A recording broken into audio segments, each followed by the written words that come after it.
He titulado el mensaje El bautismo en el Antiguo Testamento. Yo creo que los que somos estudiosos de la Biblia nos habremos percatado que el Antiguo Testamento no habla de bautismo en agua. El bautismo en agua aparece con Juan el Bautista. Juan llamaba a la gente a bautizarse por arrepentimiento. Jesús obedeció ese mandato. Los discípulos de Jesús bautizaban, y luego de que Jesús ascendió, los apóstoles continuaron con esa labor y mandaban a bautizarse, y bautizaban en el nombre de Jesús y en el nombre del Padre, del Hijo y del Espíritu Santo. Vale la pena aclararles por qué los discípulos bautizaban en el nombre de Jesús. No somos Jesús solo, no somos unitarios, somos pentecostales trinitarios.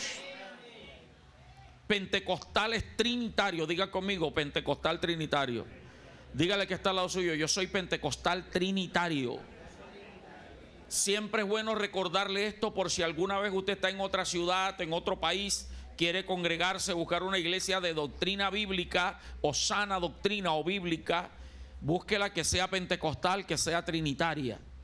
Pastor, ¿qué quiere decir pentecostal? Que creemos que lo que pasó el día de Pentecostés, en Hechos capítulo 2, que descendió el Espíritu Santo, hubo manifestación en lengua, hubo un revolujo, un viento recio. Creemos que eso que pasó allá se sigue pasando en este tiempo.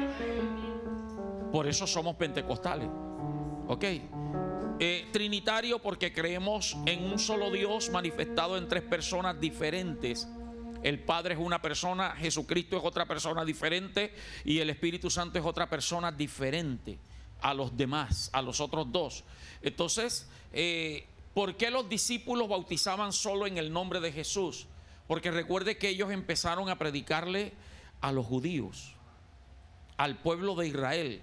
Y el pueblo de Israel ya creía en el Padre y creía en el Espíritu Santo, pero no creyeron en Jesús.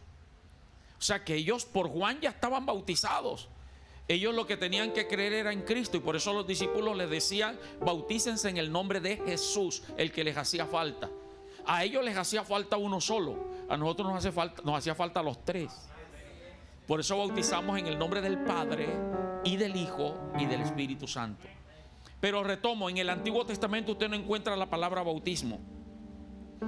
Pero cuando comenzamos a estudiar la Biblia, nos damos cuenta que muchas cosas del Antiguo Testamento, rituales, órdenes de Cristo, del Padre y del Espíritu Santo para el pueblo de Israel, que ejecutaran ciertas cosas, eran tipología o sombra de lo que Cristo iba a hacer. Rapidito le digo, cada una de las fiestas ordenadas por Dios en el Antiguo Testamento para Israel eran luz o tipología de lo que Cristo iba a hacer. La fiesta de la Pascua celebraban la salida de Egipto con el Cordero Pascual. Ahora nosotros entendemos que el Cordero Pascual es Jesucristo, que murió en la fiesta de Pascua y nos hizo libres a nosotros. El Espíritu Santo descendió el día de Pentecostés, que era otra fiesta ordenada por Jesús, una de las tres grandes fiestas ordenadas por Dios. Entonces, muchas de esas cosas eran sombra. Cuando usted empieza a revisar, encuentra ordenanzas de Jesús de rituales de purificación para Israel. La purificación Israel la hacía de muchas maneras. Cuando Dios le decía al pueblo: se tienen que purificar, entre otras estaba el abstenerse de tener relaciones sexuales, pero la más sobresaliente era que tenían que lavar los vestidos y bañarse ellos también. Y cuando una persona se baña, no era una ducha como la nuestra. Ellos iban al río, ellos tenían tanques, ellos tenían depósitos. O sea que lo que estaban simbolizando era sumergirse en agua, que no es otra cosa que la luz del bautismo del Espíritu Santo. Y hoy quiero hacerte un repaso por algunas de esas ordenanzas de Dios para Israel, y vamos a darle la aplicación espiritual, que es lo que nos interesa. Y en primer lugar, el libro de Éxodo capítulo 19 versículo 10 dice que Dios mandó al pueblo a lavar los vestidos, oiga, para que pudieran contemplar la gloria de Dios. para que pudieran contemplar la gloria de Dios. Dice Éxodo 19:10. Y Jehová dijo a Moisés: ve al pueblo y ¿qué? Y santifícalos hoy y mañana. ¿Y qué tenían que hacer? Laven sus vestidos. Versículo 11. Y estén preparados para el día tercero, porque el tercer día Jehová descenderá a ojos del pueblo sobre el monte Sinaí. Cuando dice santifícalos, está hablando de lavarse ellos. Pero quiero tomar la parte de lavar los vestidos. Los vestidos era lo que cubría el cuerpo, y el vestido israelita no era como el nuestro, que nosotros nos cambiamos hasta 2 veces en el día o todos los días. Ellos duraban días con los mismos vestidos. El sol, la tierra, el ambiente los ensuciaba. Dios los mandaba a santificar e ir y sumergir el vestido para purificar aún el vestido. Hoy usted y yo sabemos y debemos entender que los vestidos físicos de Israel representan las acciones espirituales nuestras. Nosotros por eso a diario tenemos que buscar el rostro de Dios, porque a diario, oiga bien, nuestra vestimenta espiritual se contamina con lo que vemos, con lo que oímos y con lo que hacemos. Y a veces queremos presentarnos ante Dios en alabanza, en adoración, en oración, sin haber lavado nuestra vestimenta espiritual. Siempre que usted encuentre lavado de vestido en el Antiguo Testamento, en el Nuevo Testamento y en la iglesia, tenemos que aplicarlo a nuestra vestimenta espiritual. Usted y yo hemos sido revestidos de Cristo. Tenemos una vestimenta de lino fino, limpio, resplandeciente, pero que la ensuciamos. Entonces lo que te estoy diciendo es que a diario, hermano, tenemos que limpiarnos. Pero mira que te estoy hablando de que ellos lavaban el vestido, lo sumergían. Eso era simbología de lo que hoy se hace cuando usted fue bautizado y los que van a bajar a las aguas bautismales. Desde el día que usted recibió a Cristo, ya usted tiene un vestido nuevo. Pero hoy vamos a manifestarlo públicamente los que van a bajar a las aguas bautismales. Éxodo 29, ya le digo el versículo. Éxodo 29 habla de la consagración para los sacerdotes. Esta consistía en lavarlos para que estuvieran aptos para ministrar. Cuando Dios ordena a Moisés construir el tabernáculo, también le dice: escógeme a la tribu de Leví para que sean levitas. Pero escógeme de la tribu de Leví a Aarón y a su familia, a sus hijos, para que sean sacerdotes. Pero aunque hayan tenido el título de sacerdote, Moisés, tú tienes que lavarlos antes que entren al tabernáculo. Y a partir de allí, cada vez que ellos iban a entrar a ministrar dentro del tabernáculo, tenían que lavarse y tenían que bañarse. Éxodo 29:4 dice: y llevarás a Aarón y a sus hijos, le dice Dios a Moisés, a la puerta del tabernáculo de reunión, y los lavarás con agua. Bautizantes y la iglesia, el bautismo es la purificación de obediencia a un mandato de Cristo. El bautismo, repito, es una purificación de obediencia. Hay mucha gente que recibe a Cristo, pero no se quiere bautizar. No sé qué esperan. ¿Será porque no han entendido que es un mandato, una obediencia de purificación? Porque cuando yo obedezco, me estoy purificando. Cuando obedezco en todas las áreas. Todos los que estamos aquí todavía tenemos áreas sin purificar. Todos. Si no, créame, ya estuviéramos en el cielo. Si no, créame, ya nos hubieran salido alitas y aureola. Ya nos hubieran salido. Por eso necesitamos oír palabra, estudiar, meternos en ayuno y en oración, para que Dios nos muestre qué hay en nuestra vida que necesita ser cambiado todavía. El bautismo es una representación de obediencia y purificación, porque nada hago yo con decir soy cristiano, pero no doy el paso del bautismo. Amén. Levíticos 15, ya le digo el versículo, nos habla de otro paso de lavarse. Y habla de aquellos que tenían contacto con una mujer menstruosa. La Biblia llama al periodo menstrual de la mujer como un periodo de inmundicia. Y la ley de Moisés hablaba acerca de este tipo de personas. Versículo 21, Levíticos 15. Los versículos anteriores vienen hablando, pero yo me remito al 21. Dice: y cualquiera que tocare su cama, está hablando de la mujer menstruosa, ¿qué hará? Y después de lavarse con agua,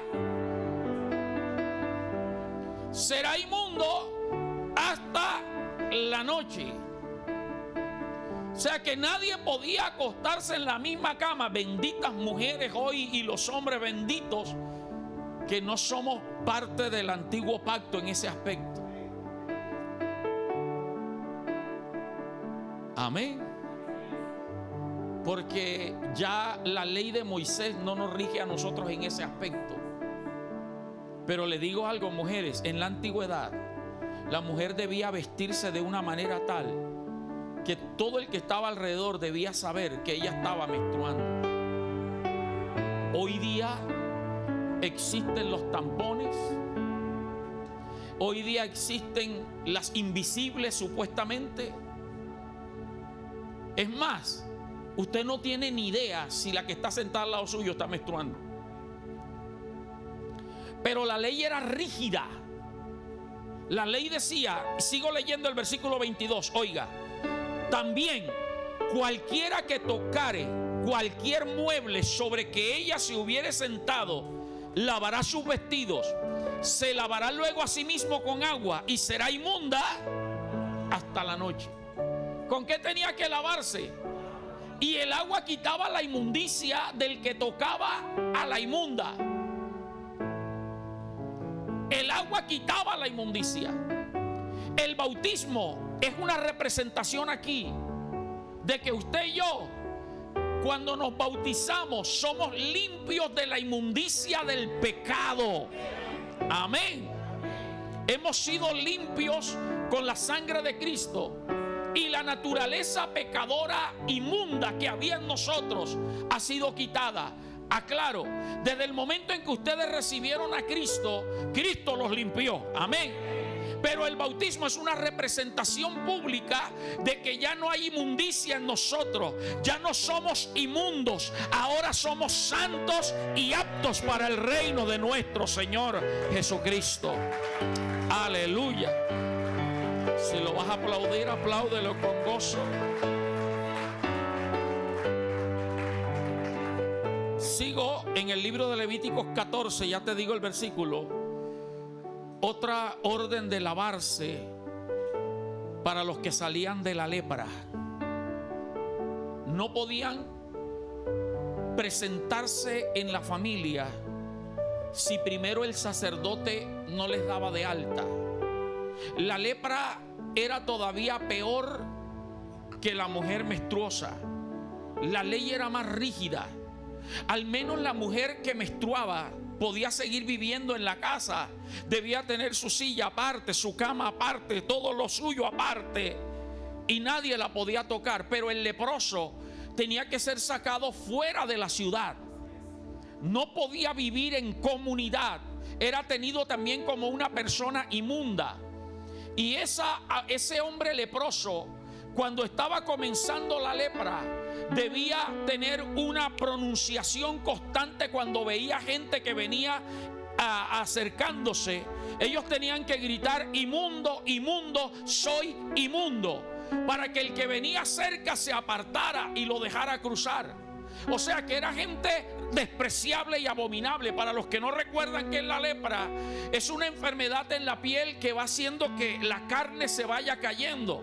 La gente leprosa termina perdiendo la nariz, termina perdiendo las orejas, los dedos. O sea, se va comiendo. Algunos eran curados. La lepra era momentánea, pero tenían que estar en comunidad de ellos aparte, fuera de la ciudad. la familia tenía que sacarle la comida por los huecos de la muralla o sacarlos y regresar para que ellos vinieran a buscar la comida. No podían estar en comunidad. Era gente totalmente rechazada y despreciada.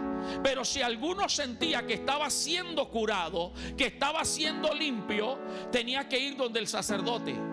El sacerdote lo miraba la piel, lo mandaba a meter en una casa un par de días, luego se tenía que volver a presentar a ver si la lepra había vuelto a salir. Y si no salía, entonces le decía: ve y lávate para que puedas venir a vivir en comunidad. Vaya conmigo por favor a Levíticos 14:7. Dice: y rociará, ¿cuántas veces? 7 veces sobre él, sobre el que se purificare de la lepra, y le declarará limpio, y soltará la avecilla viva en el campo, y el que se purifica lavará, ¿qué cosa?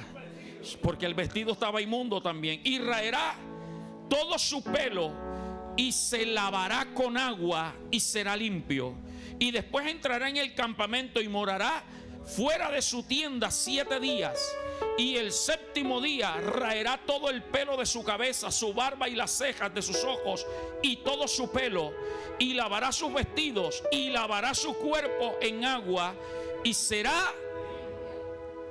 ¿Por qué tenían que raparse la cabeza hasta las cejas? Porque es que la lepra era una enfermedad sobre la piel y tenían que demostrar que todo su cuerpo estaba limpio totalmente. Pero a donde voy, tenían que lavarse con agua, lavar los vestidos. Esa echada de agua manifestaba la pureza y la limpieza. El bautismo nos permite a usted y a mí recibir lo más grande que podemos tener, que el mismo Cristo lo dijo: les conviene que yo me vaya. Cuando tú recibes a Cristo, el Espíritu Santo viene sobre ti y el Espíritu Santo va quitando la impureza, la inmundicia, gloria a Dios, y va lavándonos, va purificándonos. Aleluya. Y a partir de allí, de que usted recibe a Cristo, ya tú y yo podemos andar por la calle. Y los demonios, el mundo espiritual, ya no nos ven como inmundos, sino como gente sana. Pero la gente que no tiene a Cristo, cuando anda por la calle, los demonios lo ven y saben que ahí viene un pecador inmundo. Pero ahora a nosotros nos ven como gente salva, santa, hijos del Rey de Reyes y Señor de Señores.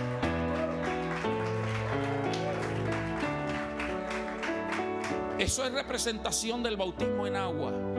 O sea, ya Cristo lo hizo, pero ¿sabe qué es lo importante? Si usted prestó atención, vuelvo a leer el versículo 9. Perdón, el versículo 8. Y el que se purifica lavará su vestido y raerá su pelo y se lavará con agua y será limpio. Y después entrará ¿dónde? ¿Por qué entrará en el campamento? Porque antes no podía.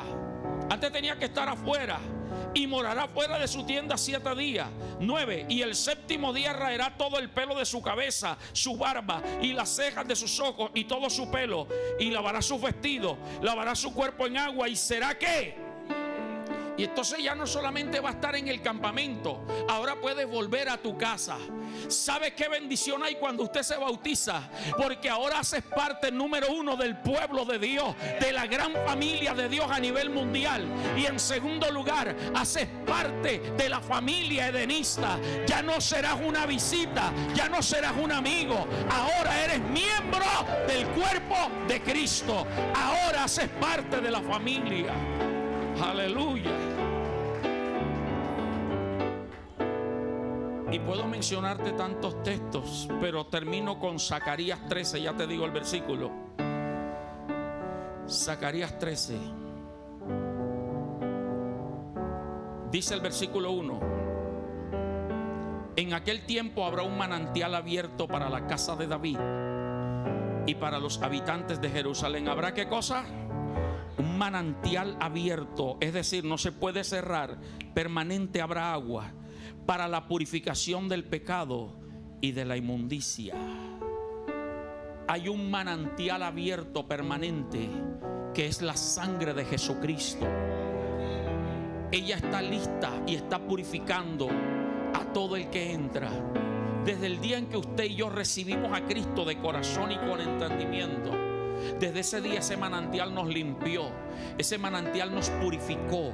Y hoy, a través del bautismo, los que van a bajar a las aguas bautismales van a manifestar lo que sucedió hace unos años atrás, o hace unas semanas o unos meses atrás. Entonces, por todas estas razones, considero que el bautismo debe ser una prioridad para todo aquel que quiere la salvación y quiere ser un verdadero discípulo de Cristo. Repito, el bautismo en agua debe ser prioridad y necesidad. Perdóneme si alguien se va a disgustar con lo que voy a decir, pero alguien que entiende el evangelio, que entiende la salvación, que quiere ser un verdadero discípulo de Cristo, debe anhelar bautizarse inmediatamente. Debería anhelarlo. Pero eso que se ponen con que déjame un tiempo, déjame pasar un año, déjame cambiar. Siempre lo he dicho, Edinson, si te pones a pensar en cambiar, nunca te vas a bautizar. Yo hoy tengo 56 años de edad. Fui bautizado creo que a los 14 años. O sea, hace 42 años. Y todavía tengo mucho que cambiar.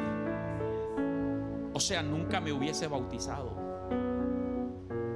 Y si tú realmente sabes que la vida cristiana consiste en la salvación del alma, que esto no es religión, que esto no es tradición, que esto no es costumbre ni porque me gusta venir a la iglesia, sino que hay que convertirse por la salvación del alma, porque hay una condenación llamada infierno y que solo en Cristo puedo ser salvo. Entonces, si tú entiendes eso, debes entender que inmediatamente tienes que bajar a las aguas bautismales. ¿Sabe por qué? Porque el bautismo es un mandamiento de Jesús. Marcos 16:15, Jesús dio la última orden a los discípulos antes de ascender al cielo: id y predicad el evangelio a toda criatura. Búscamelo por favor, Marcos 16:15. Por tanto, id por todo el mundo y predicad el evangelio ¿a quién? A todo el mundo. Y dice: el que creyere. No dice el que creyere y se cambiare y fuere transformado. No, no. El que creyere y fuere bautizado será salvo. Si tú entiendes que la vida cristiana consiste en la salvación del alma, hay dos caminos: recibir a Cristo y bajar a las aguas bautismales. Ahora, es sabido que el bautismo no salva. Hay muchos bautizados que están en el infierno y hay muchos bautizados que se van a ir para el infierno. Pastor, ¿cómo así? Porque el resto de versículo dice: mas el que no creyere. No dice: mas el que no se bautizare también. O sea, lo que te garantiza la salvación es creer en Cristo como el Señor de tu vida y el único camino para seguir al Padre. Es el único. Pero cuando yo creo eso, también creo que debo bautizarme. Porque si no me bautizo, entonces hay muchos creyentes que son fieles a los cultos, que recibieron a Cristo, pero no se han bautizado. Si Cristo viene o se muere, se van para el infierno también. ¿Por qué? Porque está siendo rebelde y desobediente a un mandamiento de la palabra. Cuando tú tienes esto claro, entonces tú anhelas el bautismo. Tú deseas bautizarte. Pero repito, el que creyere y fuere bautizado, hay que tener claro por qué venimos a la iglesia. Hay que tener claro. Algunos jóvenes y hermanos se me han acercado de esta iglesia y que han venido de otras iglesias, Pastor Wilfran, y me han dicho: pastor, yo quiero bautizarme otra vez. Yo quiero bautizarme otra vez. Y aquí yo he bautizado y he rebautizado. Les he preguntado, hermana Marta, ¿y por qué quieres bautizarte otra vez? Es que me bauticé cuando niño, o cuando me bauticé no tenía claro por qué lo iba a hacer. Lo hice por emoción, lo hice porque los amigos se bautizaron. Imposición de los papás. Bueno, hasta aquí ninguno me ha dicho que ha sido imposición, pero a veces sucede eso. Pero la mayoría me ha dicho, pastor, porque no estaba seguro del paso, no lo entendía. Ok, yo lo bautizo, ahora que tienes conciencia, no hay problema.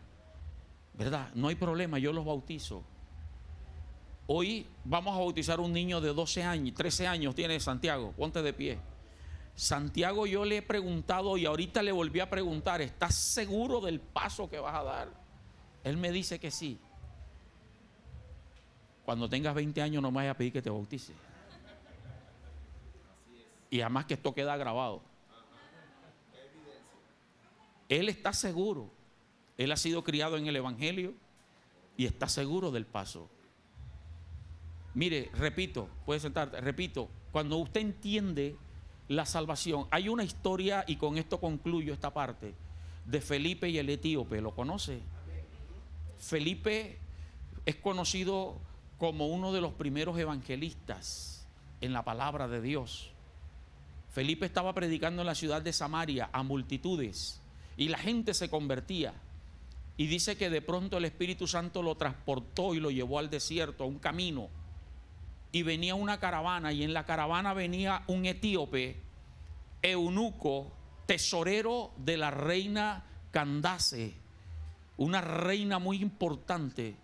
Él venía de Jerusalén, era eunuco. ¿Sabe lo que me impresiona? Según la ley, los eunucos no podían entrar al templo. Sin embargo, este hombre temía a Dios y fue al templo a Jerusalén a adorar a Dios. Seguro no lo dejaron entrar con toda su caravana que tenía.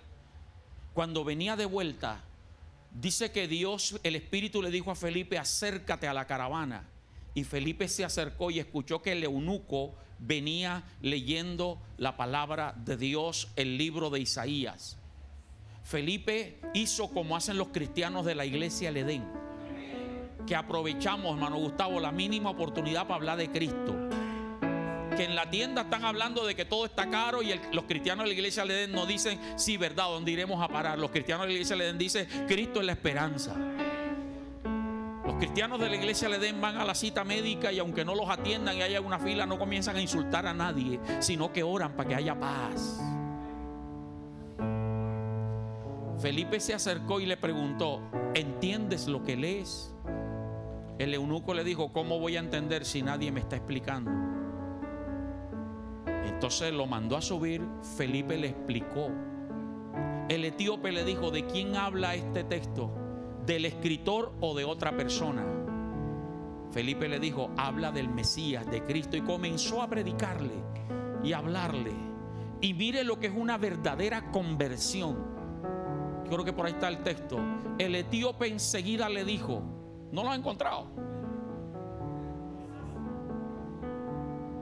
El etíope le dijo enseguida, Felipe le dijo: si crees de todo corazón, bien pues. El anterior, por favor. Y yendo por el camino llegaron a cierta agua, y dijo el eunuco: aquí hay agua. ¿Qué impide? Qué bueno que en las iglesias haya gente que se me acerque y me diga: pastor, yo quiero bautizarme, así sea en el tanque. Pero hay algunos que si no es en piscina o en playa no se bautizan. ¿Qué impide? Eso es entendimiento. ¿Qué impide que yo sea bautizado? ¿Qué impide? Y mire cuál fue la respuesta de Felipe, colócalo. Si crees de todo corazón, bien puedes. Y respondiendo digo, como dijo Efraín, ¿tú crees que Cristo es el Señor de tu vida? Es lo único. Si crees de todo corazón, bien puedes. Y respondiendo dijo: creo que Jesucristo es el Hijo de Dios. Sigue, por favor. Y mandó parar el carro y descendieron ambos al agua, y Felipe y el eunuco, y le bautizó. No era playa, no era piscina, no era un tanque limpio como esto, era un charco de agua que había ahí. Esto debería serlo de todo verdadero discípulo.